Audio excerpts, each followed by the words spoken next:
সকাল সকাল কেন জানি না নাস্তা খেতে ভালো লাগে না। এখানে আগে থেকেই চিয়া সিড ভিজিয়ে রেখেছিলাম, সেটা খেয়ে এখন আমি আমার কাজকর্মগুলো শুরু করে দেব। বিসমিল্লাহির রহমানির রহিম। আকিব রাফিদ মাম বলছি। সবাইকে আসসালামু আলাইকুম। আশা করছি যে যেখানে আছেন সুস্থ আছেন, ভালো আছেন। আল্লাহ তাআলার অশেষ রহমতে আমরাও বেশ ভালো আছি আলহামদুলিল্লাহ। সকালবেলা প্রতিটা দিনই নাস্তা বানাই, ছেলেকে খাইয়ে তারপরে ওর টিফিন রেডি করে ওকে স্কুলে বিদায় করে দিই, ওর বাবা খেয়ে ওর কাজে চলে যায়। তারপরে কিন্তু আমি আমার কাজকর্মগুলো শুরু করি। আর অত সকালে আমার নাস্তা খেতে মনে চায় না। অনেক সময় হয় কি, ছোট ছেলেটাও কিন্তু ঘুম থেকে উঠে যায়, তখন ওকে কোলে নিয়েই কিন্তু আমার নাস্তা বানাইতে হয়। আবার বড় ছেলেকে খাইয়ে রেডি করে টিফিন রেডি করে স্কুলেও পাঠানো অনেকটা ঝামেলা হয়ে যায়। এজন্য তখন কিন্তু আর ভিডিও করা হয় না। দেখা যায় যে ওদেরকে স্কুলে পাঠিয়ে ওর বাবার কাজে চলে গেলে তারপরে আমি রিল্যাক্সে আমার কাজগুলো শুরু করি। তো রুমটা খুব ভালো করে গুছিয়ে তারপরে বারান্দার গাছগুলোকে একটু পানি দিয়ে দিলাম।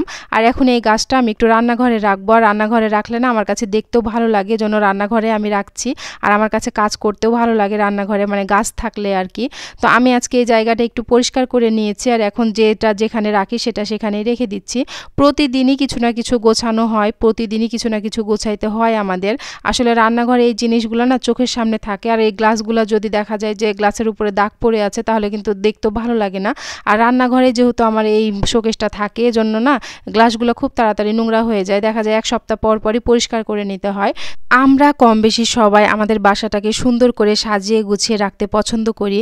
আর আমাদের জীবনে বেঁচে থাকার জন্য যে কত কি দরকার তা কিন্তু বলে শেষ করা যাবে না। যত দিন যাচ্ছে ততই কিন্তু আমাদের চাহিদা আরো বেড়েই চলেছে। আজকে দেখা যায় কোনো একটা জিনিস কিনে নিয়ে আসলে কিছুদিন পর মনে হচ্ছে না ওই জিনিসটা থাকলে মনে হয় আরো বেশি ভালো হতো। এই ঘর, এই সংসার, এই বাড়ি সাজানোর জন্য আমরা কত লাখ লাখ টাকা খরচ করে ফেলছি। আর এই বাড়ি সাজাইতে গিয়ে আমাদের এতটাই আমরা চাপে পড়ে গিয়েছি যে আমাদের যে আরেকটা বাড়ি আছে সেটাকে সাজাতে হবে, সেটার কথা কিন্তু আমরা ভুলে গিয়েছি। মনে হয় এটাই আমাদের আসল বাড়ি, এখানে আমরা থেকে যাব সারা জীবন।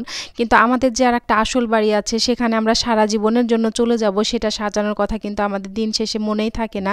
এই বাড়ি সাজাইতে তো কত টাকা পয়সায় খরচ হয়, কিন্তু আমাদের ওই বাড়ি সাজাতে কিন্তু কোনো টাকা পয়সার দরকার হয় না। শুধু একটু আমল, একটু ইবাদত আর নিজেকে একটু বদলে দিলেই কিন্তু আমাদের ওই বাড়িটা সুন্দর করে সাজানো হয়ে যাবে। আমরা চাইলেই কিন্তু আমাদের বাড়িটাকে সুন্দর করে সাজাইতে পারি নামাজ কালাম ইবাদত বন্দেগী দিয়ে। কিন্তু দুনিয়ার কাজে আমরা এতটাই ব্যস্ত হয়ে গিয়েছি যে আমরা পরকালের কথা কিন্তু আমাদের দিন শেষে মনেই থাকে না সেইভাবে। যতই কাজ করি না কেন, যতই কাজে ব্যস্ত থাকি না কেন, একটু হলেও আমাদেরকে পরকালের কথা কিন্তু মনে রাখতে হবে আর মনে করতেই হবে। কারণ আমরা কেউ এই দুনিয়াতে সারা জীবন বেঁচে থাকবো না, একদিন না একদিন সবাইকে চলে যেতে হবে, কেউ আগে কেউ পরে, এটাই সত্য। অনেক কথাই বলে ফেলেছি, অনেক জ্ঞান দিয়ে ফেলেছি। আসলে আমি অতটা জ্ঞানীও না, যতটুকু জানি ততটুকুই আপনাদেরকে বলার চেষ্টা করেছি। আর এখানে বিস্কিট নিয়ে আসা হয়েছিল, সেগুলো জায়গা মতো রেখে দিলাম। আর আমার বাসাতে এখন লেক্সাস বিস্কিটটা বাচ্চাদের এতটাই পছন্দ হয়ে গিয়েছে, তারা শুধু লেক্সাসটাই খেতে চাচ্ছে, জন্য ওর বাবা একটু বেশি করে নিয়ে এসেছে। তারপরে কিন্তু এখানে আমি পপকর্ন ভেজে নিচ্ছি। ওরা বিকালে হয় কি অনেক সময় এটা সেটা খেতে চায়, তো আমি যেন একটু ফ্রি থাকতে পারি এজন্য এই কাজগুলো আমি প্রায় ভিডিওতেই করে থাকি। তো আজকেও কিন্তু করে নিচ্ছে যে পপকর্নগুলো ভেজে রাখছি। এগুলো দেখা যাবে যে 2-1 দিনের মধ্যেই শেষ করে ফেলবে, মানে বাচ্চারাও খায় সাথে আমরাও কিন্তু খাই, বড়রাও। এর মধ্যে আমার সবগুলো পপকর্নই ভাজা হয়ে গিয়েছে। আর এখন এই যে প্লেটে উঠিয়ে নিলাম। আর ঠান্ডা হয়ে যাওয়ার পরে কিন্তু আমি বক্সে করে ভরে রেখে দিব। তারপরে কিন্তু আমি আমার ছেলেকে খাওয়ানোর জন্য চলে এসেছি, মানে ওকে খাইয়ে দিব। এর মধ্যে আমি খিচুড়িও রান্না করে নিয়েছি, ইলেকট্রিক চুলাতে খিচুড়ি বসিয়েছিলাম ওর জন্য, সেটা হয়ে গিয়েছে। তো এখন ওকে আমি খাইয়ে নিচ্ছি আর কি। ওকে খাওয়ানোর পরে আমার যে কাজগুলি আছে সেগুলোই করব। তো ওকে খাওয়াইতে গেলে এতটা ঝামেলা হয় যে ও তো এক জায়গায় থাকতেই চায় না, আর এই যে শুধু তিরিং বিরিং করে লাফাইতেই থাকে, এদিক ওদিক চলে যায় ছুটে, আবার ওকে ধরে নিয়ে এসে আবার বসাই।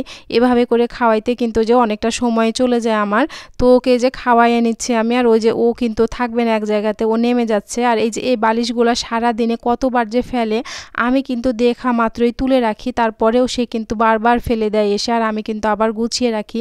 এভাবেই সারাটা দিন চলে যায়। কি করব, যেহেতু অনেকটাই ছোট, কিছুই বোঝে না। এভাবে করে বালিশের উপরে আবার ইদানিং দাঁড়িয়ে দাঁড়িয়ে মানে উঠার চেষ্টা করছে। এটা একটু বালিশ দিলে উঁচু হয়ে যাচ্ছে, তো তখন ও মানে উঠার চেষ্টা করছে উপরের দিকে, আবার এটা দিয়ে নামছে। এটাকে ও খেলা মনে করে, তো এইভাবে করে কিন্তু খেলতে থাকে। তারপরে কিন্তু আমি রান্নাঘরে চলে এসেছি। আর এখন এই যে রান্না বসাবো। তো এখানে মুসুরের ডালটা প্রথমে একটু সিদ্ধ করে নিয়েছি আমি, খুব অল্প পরিমাণে সিদ্ধ হয়ে গিয়েছে। তারপরে কিন্তু আমি এই যে ডাঁটাগুলো দিয়ে দিলাম, যেহেতু ডাঁটা সিদ্ধ হতে কম সময় লাগবে এজন্য ডালগুলো একটু সিদ্ধ করে নিয়ে তারপরে ডাঁটা দিয়ে দিলাম। তো আজকে সজনের ডাঁটা আর মুসুরের ডাল দিয়ে রান্না করছি। তো এখানে কিন্তু সব রকমের আমি মশলা দিইনি, শুধু হচ্ছে জিরার গুঁড়া আর ধনিয়ার গুঁড়া কিন্তু বাকি ছিল, আর একটু আদা বাটা, রসুন বাটা, হলুদের গুঁড়া, মরিচের গুঁড়া দিয়ে দিয়েছিলাম, আর কাঁচা মরিচেরও কয়েকটা ফালি দিয়েছিলাম। আর এখন এই যে এটাকে তেলে দিয়ে নিব। তো এখানে কিন্তু শুকনা মরিচ, তারপরে হচ্ছে যে রসুনের কোয়া থেতলে দিতে চেয়েছিলাম কিন্তু দিতে পারিনি, কারণ রসুনের কোয়া ছিল না। তো আমার ছেলেটা কোলে ছিল, ওই জন্য ওকে কোলে নিয়ে আমি আর ছিলতেও পারিনি, আর দেওয়াও হয়নি, শুধু পেঁয়াজ দিয়ে তেলে দিয়ে নিয়েছি। আর জিরার গুঁড়া, ধনিয়ার গুঁড়া দেওয়ার পরে আমি উপর দিয়ে আবার একটু ভেজে রাখা জিরার গুঁড়া দিয়ে দিয়েছিলাম। আর এখন কিন্তু আমি হাতে মাখা মাছ রান্না করব। তো সেটাও ধুয়ে নিয়ে ভালো করে এই যে কড়াইতে বসিয়ে দিলাম, এর মধ্যে সব কিছুই মশলা দিয়ে দিয়েছি। আর ফ্রিজে কিছু টমেটো ছিল, সেখান থেকে 2 পিস টমেটো নিয়ে এসে দিয়ে দিলাম। মাছটা হতে থাকুক। আর আমি কিন্তু আরেকটা ভাজি করব এখানে, ঝিঙে আর আলু দিয়ে ভাজি, সেটাও কেটে নিয়েছি। আর এখন ভাজিটাও বসিয়ে দিব। তো দেখতে তো মনে হচ্ছে যে খুব তাড়াতাড়ি হয়ে যাচ্ছে, আসলে এরকম যদি জাদুর মতো রান্নাটা হয়ে যেত তাহলে কিন্তু খুব ভালো হতো, কিন্তু তা তো হয় না। রান্না করতে করতে কিন্তু আমাদের অনেকটা সময় চলে যায়। ঝিঙে আর আলুটা কেটে কিন্তু আমি ঝাঁকাতে রেখে দিয়েছিলাম হলুদ লবণ মাখিয়ে, তাতে করে কিন্তু অনেকটা পানি বের হয়ে গিয়েছে, আর রান্না করার সময় কিন্তু সেরকমভাবে পানি বের হবে না। তো ওইটাও ভাজিটা হতে থাকুক, চুলাতে আমি বসিয়ে দিয়েছি। আর এদিকে আমার যা রান্না হয়ে গিয়েছিল সেগুলো এখন উঠিয়ে নিচ্ছি। এই যে হচ্ছে সজনে ডাঁটা দিয়ে, মুসুরের ডাল দিয়ে, আর মাছের এই যে হাতে মাখা মাছের চচ্চড়ি, সেটাও কিন্তু হয়ে গিয়েছে। তো সেটাও আমি নামিয়ে নিয়ে বাটিতে উঠিয়ে নিলাম। আর এপাশ দিয়ে কিন্তু আমার ভাজিটাও এখন রেডি হয়ে গিয়েছে। তো সেরকমভাবে কিন্তু পানি বের হয়েছিল না, এজন্য খুব তাড়াতাড়ি রান্নাটা হয়ে গিয়েছিল। যতটুকু পানি বের হয়েছিল ততটুকুতে আমার আলুটা সিদ্ধ হয়ে গিয়েছিল। এখন আমি এটাকেও নামিয়ে নিলাম। তো আজকে দুপুরে আমাদের রান্না ছিল এই যে এগুলাই, সজনের ডাঁটা দিয়ে, মুসুরের ডাল দিয়ে, আর হচ্ছে চচ্চড়ি ছোট মাছের, আর ঝিঙ্গে আলু দিয়ে ভাজি। রান্না করার পরে আমি কিন্তু রান্নাঘরে সব কিছুই খুব ভালো করে পরিষ্কার করে নিয়েছি, চুলার সাইড, তারপরে যা ধোয়াধুয়ির কাজ ছিল সব কিছুই ধুয়ে রেখে দিয়েছি জায়গা মতো। এর মধ্যে অনেকটা সময় চলে গিয়েছে, আর এখন কিন্তু সন্ধ্যার দিক দিয়ে ছেলেকে একটু ঘরে খেলতে দিয়েছি, যে তুমি একটু খেলা করো, আমার কাজ আছে রান্নাঘরে। কিন্তু সে কিন্তু সেরকমভাবে খেলতে চায় না, শুধু আমার কোলে উঠে বসে থাকতে চায়। তো আমি যদি কোলে নিয়ে থাকি তাহলে আমার কাজগুলো কিভাবে করব। তারপরে যেগুলো কোলে নিয়ে করা যায় আমি কিন্তু সেই কাজগুলোকে কোলে নিয়েই করি, আর সব কাজ তো সবসময় কোলে নিয়ে করা যায় না। তো কিছুক্ষণ খেলতে দিয়েছি, যে খেলতে থাকুক, আমি আমার রান্নাঘরের কাজগুলো কমপ্লিট করে ফেলি। তারপরেও কিন্তু খেলতে খেলতে অনেক সময় উঠে চলে আসে, তারপরে কোলে নিয়ে আবার কাজ করতে হয়। কিছু দুপুরে আসার সময় ওর বাবা লিচু নিয়ে এসেছিল, সেগুলো আর বের করা হয়নি, তো এখন সন্ধ্যাবেলায় বের করে নিচ্ছি। আর খাওয়ার জন্য অল্প কিছু বাইরে রাখবো, আর কিছু পরিমাণে আমি ডিপ ফ্রিজে রাখবো। তো বাটিতে দেখি কয়টা ধরে সে কয়টায় আমি রাখবো আর কি। তো এখানে কিন্তু আমি সবগুলোই মানে ছিঁড়ে নিচ্ছিলাম আর কি। আর এই কয়টা কিন্তু খাওয়ার জন্য রাখবো বাইরে, আর এই কয়টা এই যে ডিপ ফ্রিজে রাখবো। উপর দিয়ে আমি টিস্যু দিয়ে দিচ্ছি, আর টিস্যু দেওয়ার পরে মুখটা চেপে ভালো করে লাগিয়ে দিব, যাতে করে ভিতরে বাতাস ঢুকতে না পারে আর কি। এখন আমি ফ্রিজে এই যে রেখে দিলাম। তারপরে কিন্তু আমি এখন সন্ধ্যার নাস্তাটা বানাবো। তো আজকে সন্ধ্যার নাস্তায় আলু পুরি বানাবো। আকিব বাবার খেতে চাচ্ছিল, আম্মু পুরি বানিয়ে দাও। তো ফ্রিজে কিন্তু আলু ছিল সিদ্ধ করা, তো সেটাই বের করে নিয়েছি। আর অনেক সময় দেখা যায় যে আলু সিদ্ধ করে রাখা মানে থাকলে এগুলো বানাতে অনেকটা ঝামেলা হয় না, আর আলু সিদ্ধ করো আবার বানাও তখন ঝামেলা মনে হয়। তো আলুটা কিন্তু আমার ফ্রিজে আমি সিদ্ধ করে রাখি মাঝে মধ্যে। তো আলু কিন্তু সিদ্ধ করা ছিল, এর মধ্যে আমি আটাটাও খুব ভালো করে মেখে নিয়েছি। এখন এই যে আলু পুরি বানানো শুরু করে দিয়েছি। তো আকিব বারবার রান্নাঘরে আসছে, দেখে যাচ্ছে যে আর কতক্ষণ লাগবে বানাইতে। ওকে বলেছি যে তুমি গিয়ে পড়তে বসো, আমি বানিয়ে তোমার কাছে নিয়ে আসছি। তো ও কিন্তু তারপরে উঠে চলে আসছে, যে একেবারে খেয়ে দিয়ে পড়তে বসবে, তার আগে কিন্তু পড়তে বসবে না, এটাই বলে যাচ্ছে আর কি।